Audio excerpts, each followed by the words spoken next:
চলো বন্ধু, আজকে আমি আমার চ্যানেলে এমন একটা ভিডিও দেখাতে চলেছি। তো চলো আমি কোথায় যাচ্ছি তোমাদের দেখাই। বাসে করে চলে গেলাম এই একটা জায়গা, একদম নির্জন নিরিবিলি জায়গা। সত্যি খুব নিরিবিলি, কিন্তু তোমরা গাইস চারধারটা দেখো। এটা দিনের বেলা এত সুন্দর লাগছে, রাত্রে কি এই জায়গায় যাওয়া যাবে? ভালো করে দেখো বন্ধুরা, জঙ্গলের ভিতরে ভিতরে ঘন ঘন বাঁশঝাড়। এরকম বাঁশঝাড় তোমরা দেখেছো কেউ? আমি তো শুধু ইঞ্চি ইঞ্চি ছবি তুলেছি, ভিডিও করেছি, যে রাস্তাটা এত সুন্দর দূর থেকে লাগছে। কিন্তু বাঁশ গাছগুলো দেখো, গভীরে গভীরে গিয়ে দেখো, এত ঘন, এত বড় বড় ঝাড় গোছা বাঁশ বাগান। সো বন্ধুরা, তোমরা যদি কেউ বাঞ্ছা নামের বাগান থেকে থাকো তো অবশ্যই মনে করো। তো দেখো এই জায়গাটা কোথায় বলো বন্ধুরা।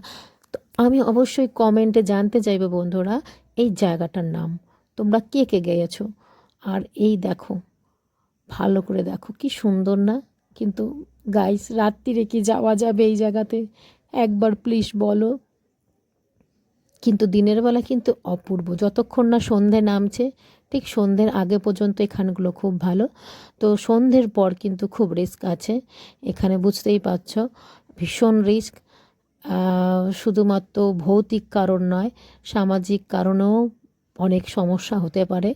একদম নির্জন নিরিবিলি জায়গায় কখনো যদি বন্ধুরা তোমরা এরকম জায়গা দেখো, অবশ্যই সন্ধ্যের আগে ফিরে আসার চেষ্টা করো। কারণ এইসব জায়গা কোনো মতেই কোনো দিক দিয়েই সেফ নয়। কারণ খুব নির্জন নিরিবিলি, চারিপাশে দেখো একটাও বাড়ি তোমরা পাবে না। আশেপাশে তোমরা বাড়ি দেখতে পাচ্ছ, একটাও বাড়ি দেখতে পাবে না। শুধুমাত্র দিনের আলোয় লোকজন, একটা দুটো লোক হেঁটে চলাচল করছে। বাকি সময় কিন্তু তোমরা মানুষের টিকিটিও পাবে না। তো আমি জানতে চাইবো বন্ধুরা, তোমরা কে কীরম ধরনের জায়গায় ঘুরতে গিয়েছো, আর কমেন্টে আমাকে জানাও। আর এই জায়গাটা দেখো বন্ধু, খুব সুন্দর, কিন্তু দুধারে ধান গাছের সারি, মধ্যিখান দিয়ে একটা জল জমানো রাস্তা। এখানেও কি সন্ধ্যের পর যাওয়া যেতে পারে বন্ধুরা? এখানে অবশ্য বাড়ি রয়েছে, কিন্তু দুধারে রাস্তাটা দেখো, দেখো ভালো করে, শুধু ধান ক্ষেত আর ধান।